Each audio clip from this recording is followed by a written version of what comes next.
బొమ్మల కథలు. రాజానగరంలో ఒక గిడ్డంగిలో కొందరు కూలీలు పనిచేస్తూ ఉంటారు. వారిలో రంగయ్య అందరితో వాదనలు పెంచుకుంటూ ఒకరి మీద ఒకరికి చాడీలు చెప్తూ చిన్న పెద్ద తేడా లేకుండా సందు దొరికిన ప్రతిసారి దొంగతనాలు చేస్తూ ఉంటాడు. తన గురించి అక్కడ అందరికీ తెలిసినా కూడా రంగయ్య లాంటి నీచుడితో గొడవలెందుకని ఎవ్వరూ పట్టించుకోరు.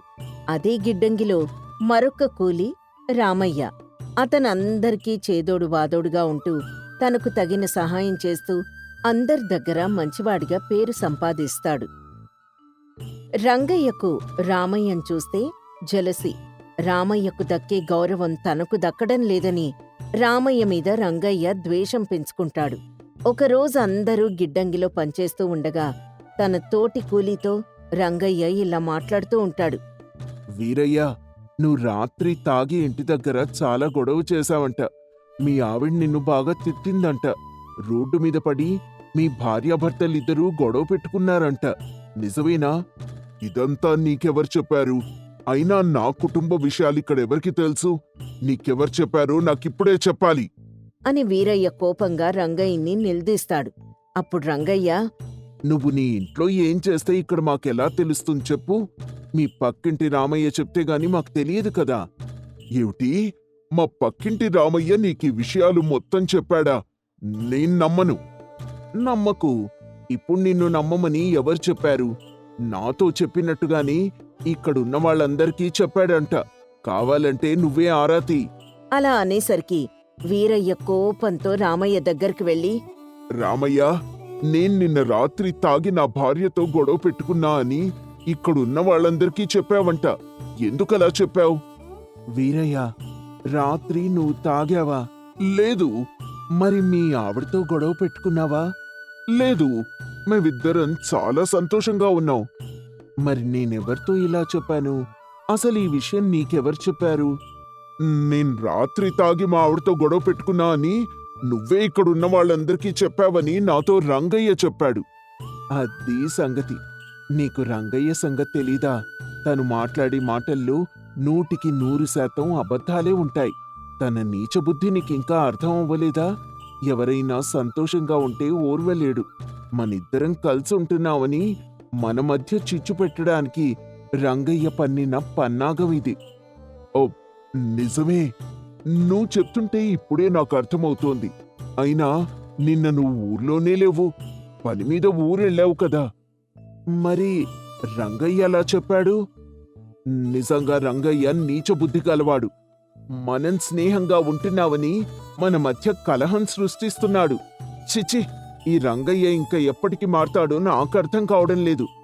రామయ్య వీరయ్య మాట్లాడుకునే మాటలు రంగయ్య దూరంగా నిలబడి వింటాడు. అరే, నా పాచిక సరిగ్గా పారలేదే. వీళ్ళిద్దరి మధ్య గొడవ పెడదామనుకుంటే మళ్ళీ స్నేహంగా కలిసిపోయారు. నిజంగా రామయ్య చాలా తెలివిగలవాడు. వీరయ్య మాటలకి కోపం తెచ్చుకోకుండా శాంతంగా మాట్లాడి సమస్య పరిష్కరించుకున్నాడు. ఇప్పుడు ఈ వీరయ్య నాతో గొడవ పెట్టుకుంటాడే. ఎలా ఇప్పుడు? ఏమోలే, ఎలాగైనా సరే ముందిక్కడి నుంచి వెళ్ళిపోవాలి అని రంగయ్య అక్కడి నుంచి ఇంటికి వెళ్ళిపోతాడు. ఆ రోజుకి అక్కడ కూలీలందరూ పని ముగించుకుని ఎవరిళ్లకి వాళ్ళు వెళ్ళిపోతారు. ఇంటికి వెళ్ళిన తర్వాత రామయ్య భార్య జానకి, వీరయ్య భార్య కనకం పని దగ్గర వీరయ్య రామయ్యకు మధ్య రంగయ్య పెట్టిన గొడవ గురించి మాట్లాడుకుంటూ ఉంటారు. ఈ విషయం తెలిసిందా వదినా నీకు? ఆ నీచబుద్ధిగల రంగయ్య మీ ఆయనకి మా ఆయనకి మధ్య గొడవ పెట్టాలని చూశాడంట.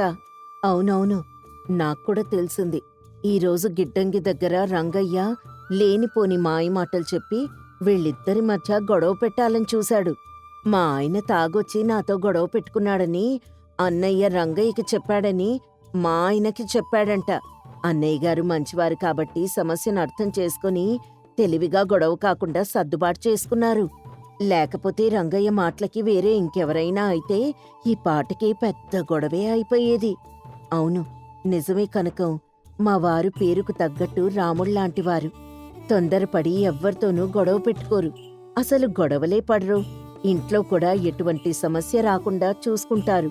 అలాంటి మా వారి మీద నిందలు వేశాడా రంగయ్య. ఇంతలో రంగయ్య అటువైపుగా వెళ్తూ ఉంటాడు. అతన్ని చూసిన జానకి కనకం రంగయ్యని తిట్టిపోస్తారు. కనకం ఇలా అంటుంది, అదిగో వదినా, చూసావా, రంగయ్య మన మాటలు వింటూ వెళ్తున్నాడు. దేవుడు తనకి సిగ్గు ఇవ్వలేదు, లేకపోతే బంగారం లాంటి అన్నయ్య గారి మీద నిందలు వేస్తాడా? వాడి నోరు పడిపోను, వాడి కాళ్ళు చేతులు విరిగిపోను.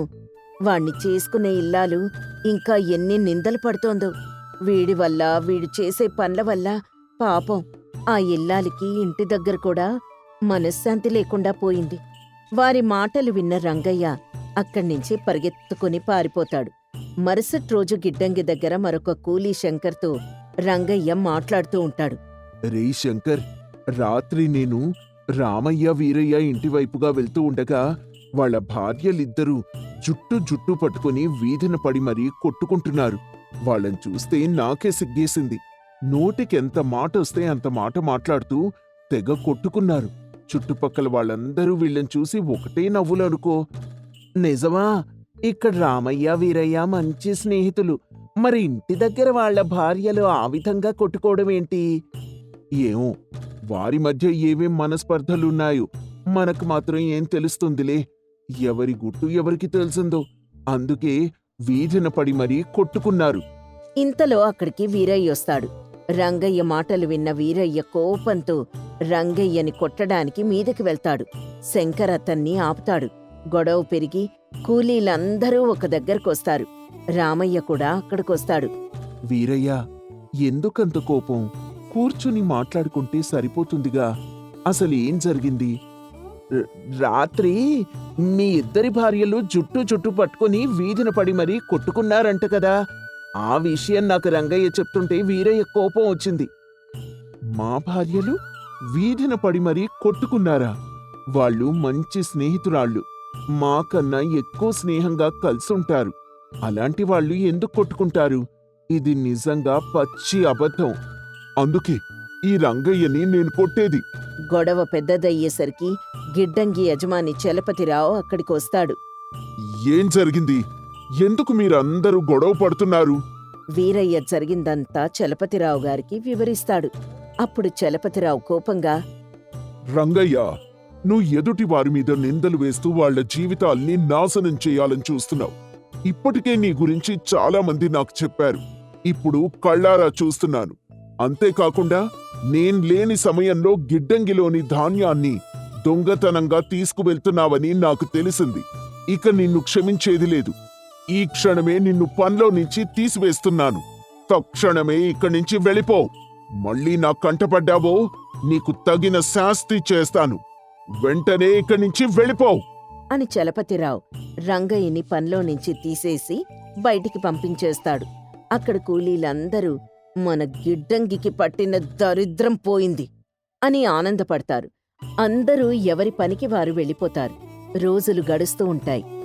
రంగయ్య ఎక్కడ పనికోసం వెళ్ళినా తన నీచ బుద్ధి వలన ఎక్కడా పని దొరకదు. కొన్ని రోజుల తర్వాత రంగయ్య భార్య పద్మ తన కొడుకుతో కలిసి రామయ్యని కలుస్తుంది. అన్నయ్య, మా ఆయన్ని పనిలో నుంచి తీసేసిన దగ్గర నుండి ఆయనకి ఏ పని దొరక్క చాలా ఇబ్బందులు పడుతున్నావు. ఆదాయం లేక నేను నా కొడుకు పస్తులు పడుకుంటున్నాం. ఆయన చేసిన పనికి నేను మిమ్మల్ని క్షమాపణ కోరుకుంటున్నాను. దయచేసి మా ముఖాలు చూసైనా మా ఆయనకి పని ఇప్పించండి. నిన్ను చూస్తే జాలేస్తోందమ్మా.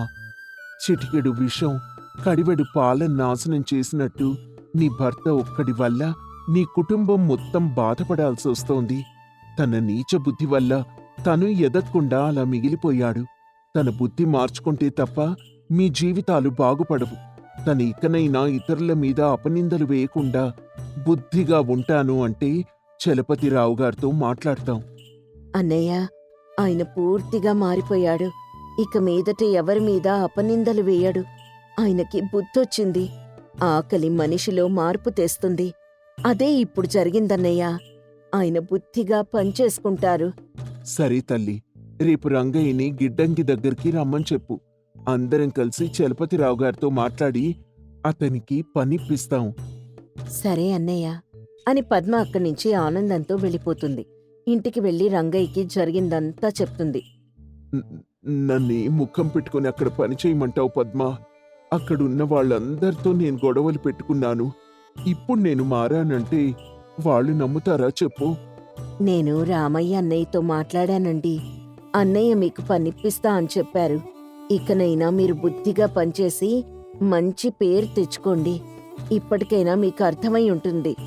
ఏమిటి అర్థమైందా? ఒకరిని నాశనం చేయాలి అంటే వాళ్ళకంటే ముందుగా మనమే నాశనం అయిపోతాం. అందుకే పెద్దలంటారు, చెరపకురా చెడేవు అని. ఒకరిని నాశనం చేస్తే ఏం జరుగుతుందో నాకు తెలిసొచ్చిందే. ఇక మీదట ఎవ్వర్నీ ఇబ్బంది పెట్టను, ఎవ్వరితో గొడవలు పెట్టుకోను. ఇక మీదట మన కుటుంబం కోసం మాత్రమే పనిచేస్తాను.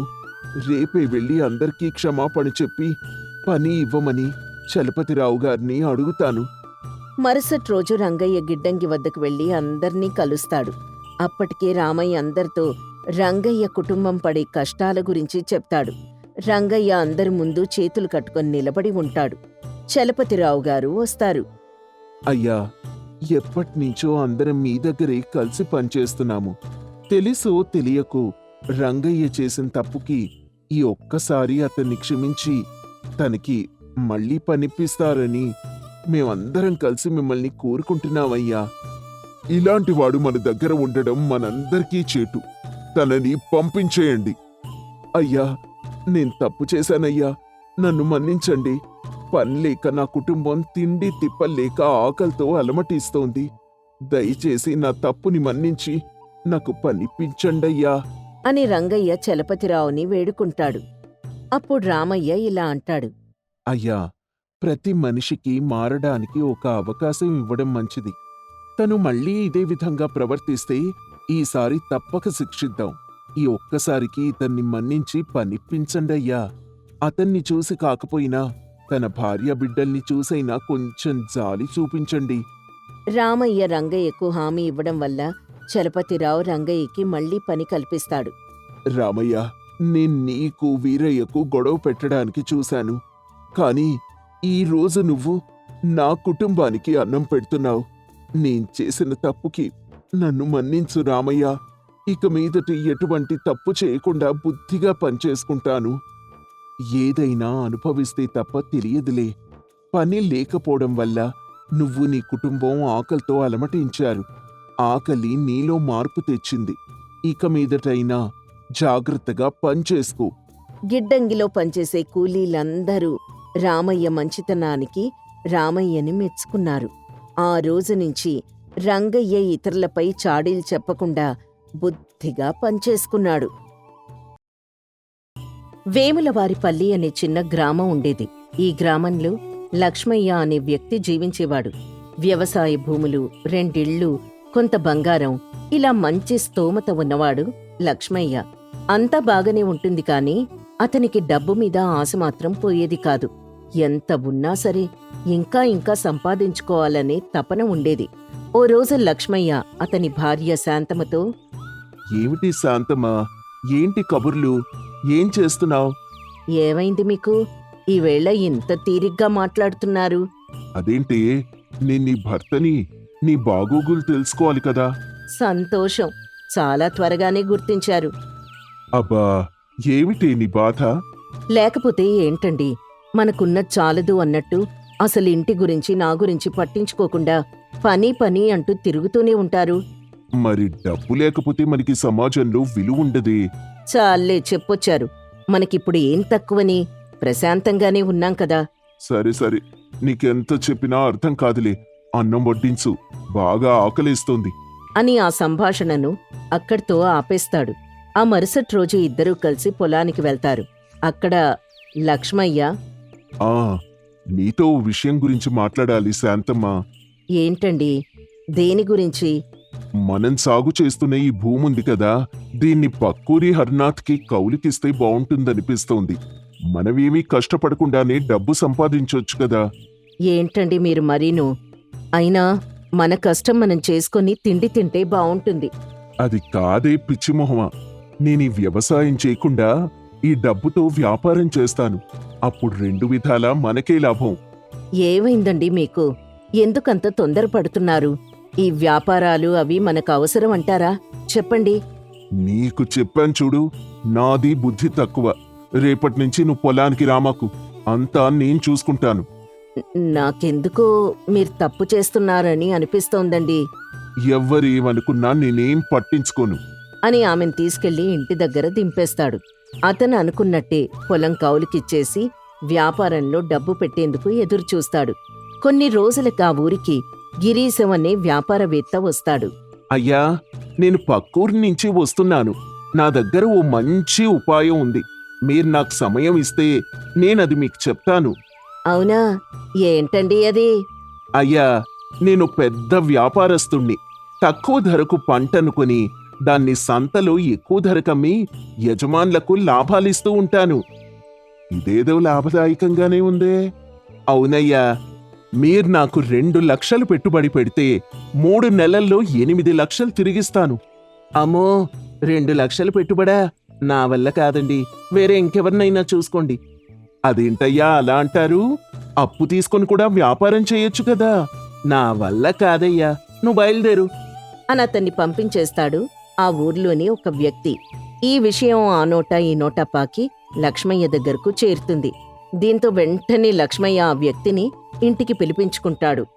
ఏవయ్యా, ఊర్లో పెద్ద వ్యాపారస్తుడు అని పేరుతో తిరుగుతుంది నువ్వేనా? అవునయ్యా, నేనే. కానీ ఏం ఉపయోగమండి, ఒక్కరు కూడా పెట్టుబడి పెట్టడం లేదు. వారికంత స్తోమత లేదయ్యా. ఏంటి నీ వ్యాపారం ఏంటో నాకు చెప్పు. నా దగ్గర చాలా డబ్బుందిలే. నేను కూడా వ్యాపారంలో అడుగు పెట్టాలని అనుకుంటున్నాను. గిరీశం లక్ష్మయ్య ఆశను గమనించి ఇంకాస్త ఎక్కువ ఆశ చూపిస్తాడు. మీరు నాకు కానీ 5 లక్షల రూపాయలు ఇచ్చారనుకోండి, ఒకే ఒక్క నెలలో మీకు 15 లక్షల రూపాయలు ఇస్తాను. అమ్మో, ఒక్క నెలలో డబ్బు అంత రెట్టింపు అవుతుందా? అవునయ్యా, వ్యాపారం అంటే మాటలా ఏమిటి? మీరా డబ్బుతో ఇంకో 2 పొలాలు కొనుక్కోవచ్చు తెలుసా? అబ్బా, వినడానికి ఎంత బావుందో. నాకొక వారం రోజులు సమయం ఇవ్వు, నేను డబ్బు సర్దేస్తాను అని చెప్పి అతన్ని పంపించేస్తాడు. భార్యతో గొడవపడి మరీ ఆ డబ్బు సర్దుబాటు చేస్తాడు. ఓ 3 వారాలు గడుస్తాయి. లక్ష్మయ్య గిరీశం కోసం ఎదురుచూస్తూ ఉంటాడు. ఏంటయ్యా, అతన్ని డబ్బులు తిరిగి తీసుకునొచ్చాడా లేదా? ఉండవే, అతనిచ్చిన గడువు పూర్తవ్వలేదు కదా, అప్పుడే ఎలా వస్తాడు? నాకెందుకో అనుమానంగానే ఉందయ్యా. నిజంగా డబ్బులు తిరిగిస్తాడంటావా? నువ్వు నీ పిచ్చి భయాలు. చూడు, డబ్బు రెట్టింపై మన దగ్గరకు వస్తుంది. ఏమోనయ్యా, నాకైతే నమ్మకం లేదు అని మాట్లాడుతూ ఉండగానే గిరీశం అక్కడికొస్తాడు. అయ్యగారు ఉన్నారా ఇంట్లో? గిరీశం, రారా. నీ గురించే మాట్లాడుకుంటున్నావయ్యా. ఇంతలోనే ఇలా వచ్చేవారని నేను ఊరికెళ్తున్నానయ్యా. మీకిచ్చిన మాట నిలబెట్టుకోలేకపోయాను, నన్ను మన్నించండి. అయ్యయ్యో, డబ్బంతా పోయిందా? ఏవండి, ఏంటండి ఇది? అబ్బా, నువ్వుండవే, అతన్ని మాట్లాడినివ్వు. గిరీశం, ఏమైంది?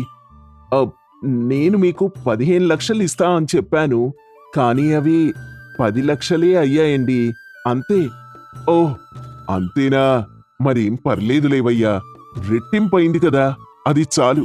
ఇదిగో శాంతమ్మ, తీసుకెళ్లి లోపల పెట్టు అనంటాడు. ఈసారి గిరీశం అతనికి మరో ఉపాయం చెప్తాడు. అయ్యా, మీకు లాభం కలిగే మరో ఉపాయం ఉందండి నా దగ్గర. అవునా? ఏంటో త్వరగా చెప్పు. ఈసారి మీరు గనక 10 లక్షలు పెట్టుబడి పెట్టారనుకోండి, ఏకంగా 30 లక్షల లాభం వస్తుంది. కానీ ఏంటయ్యా, చెప్పు పూర్తిగా. కానీ దానికి 2 నెలల సమయం పడుతుందండి. అంతే కదా, రేపొచ్చి డబ్బు తీసుకుని వెళ్ళు అని చెప్తాడు. భార్య ఎంత వద్దన్నా వినకుండా ఆ 10 లక్షలు గిరీశం చేతిలో పెడతాడు. కాని ఈసారి గడువు దాటినా కూడా గిరీశం నుంచి ఏ కబురూ ఉండదు. దీంతో అతను పంచాయతీకి వెళ్తాడు. అప్పుడు పంచాయతీ పెద్ద, లక్ష్మయ్య, ఏంటిది? నువ్వు పంచాయతీకి రావడం ఏంటయ్యా? నీకంత కష్టం ఏమొచ్చింది? బాబాయ్, ఏమైందంటే అని జరిగిన విషయమంతా చెప్తాడు. ఎంత పని చేశావు లక్ష్మయ్య. హాయిగా ఎలాంటి బాధలు లేకుండా బాగానే ఉన్నావు కదా. ఇప్పుడు ఈ వ్యాపారం అది ఎందుకొచ్చింది తలనొప్పి? నేనప్పటికీ వద్దని చెప్తూనే ఉన్నానండి. ఇప్పుడు చూడండి ఏమైందో. శాంతమ్మా, నువ్వు ఊరుకోమ్మా. ఏదో ఒక పరిష్కారం ఆలోచిద్దాం. ఏంటండి అంతా అయిపోయాక ఆలోచించేది? డబ్బంతా పోయింది. ఇప్పుడు ఏం చేయాలో అర్థమే కావడం లేదు. నువ్వుండు, నేను నా పక్క ఊరి స్నేహితుణ్ణి కనుక్కుంటాను. రేపు మళ్ళీ మనం ఇక్కడే కలుద్దాం. అని చెప్పి వారిని పంపించేస్తాడు. అతని విచారణలో తేలిందేంటంటే గిరీశం జిల్లాలోనే మోసగాడిగా పేరు పొందినవాడు అని. దీంతో మర్నాడు పంచాయతీలో ఊరి పెద్ద ఇలా అంటాడు. లక్ష్మయ్య, నువ్వు ఆలోచించకుండా డబ్బిచ్చావు. ఇది ముమ్మాటికి నీ తప్పే. నేను లాభం వస్తుంది అనుకుని డబ్బిచ్చాను. అతనింత పెద్ద మోసగాడని అనుకోలేదు. డబ్బు పిచ్చి మనిషి వివేకాన్ని కప్పేస్తుంది. దాని మూలంగా నువ్వు నష్టపోయావు. అయ్యో, ఇప్పుడు మా డబ్బంతా పోయినట్టేనా? ఆ దొంగ ఈ దేశాన్ని వదిలి పారిపోయినట్టు చెప్పుకుంటున్నారమ్మా. ఇప్పుడు మన చేతిలో ఏమీ లేదు. మీరు చాలా ఆలస్యంగా బయటపడ్డారు.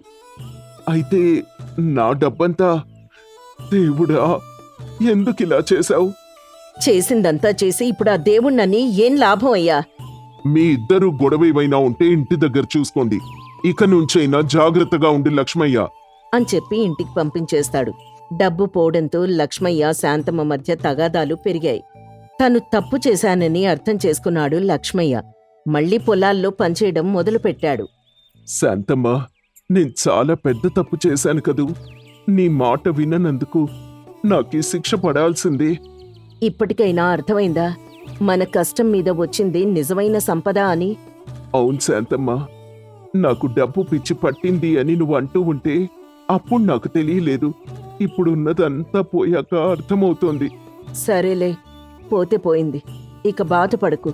ఇప్పటికైనా తెలుసుకున్నావు, అదే చాలు అని సర్ది చెప్తుంది. మెల్లగా అలా అప్పులన్నీ తీర్చేసి ఓ సాధారణ స్థితికి చేరుకుంటాడు. కాని ఆ మోసాన్ని మాత్రం మర్చిపోలేకపోతాడు. ఓ రోజు పంచాయతీలో లక్ష్మయ్యలానే ఓ వ్యక్తి మోసపోయాడని తెలుస్తుంది. ఏంటయ్యా నువ్విలా చేశావు? ఊర్లో నాకేం జరిగిందో తెలిసి కూడా ఇలాగే చేస్తావా? అతను నా స్నేహితుడు బాబూ, అందుకే నమ్మి అతని చేతిలో నా డబ్బు పెట్టాను. ఈ రోజుల్లో ఎవ్వరినీ నమ్మడానికి వీల్లేదు. డబ్బు పిచ్చి కళ్ళ గంతలు కట్టేస్తుంది. కష్టానికి మించిన లాభం ఈ లోకంలో లేదు. ఇప్పటికైనా మేలుకో. అప్పుడు ఊరి పెద్ద ఇలా అంటాడు. లక్ష్మయ్య, ఇప్పుడు నువ్వు మారిపోయావు. ఆ మోసపోవడం నీకు మంచి పాఠం నేర్పింది. అవును బాబాయ్ అనంటాడు లక్ష్మయ్య. అలా ఊర్లో అందర్నీ అతను హెచ్చరిస్తూనే ఉంటాడు. డబ్బు పిచ్చి కంటే మనసు ప్రశాంతంగా ఉంటూ కష్టపడి సంపాదించిన కొద్దిపాటి లాభమే మంచిదని గ్రహిస్తాడు లక్ష్మయ్య.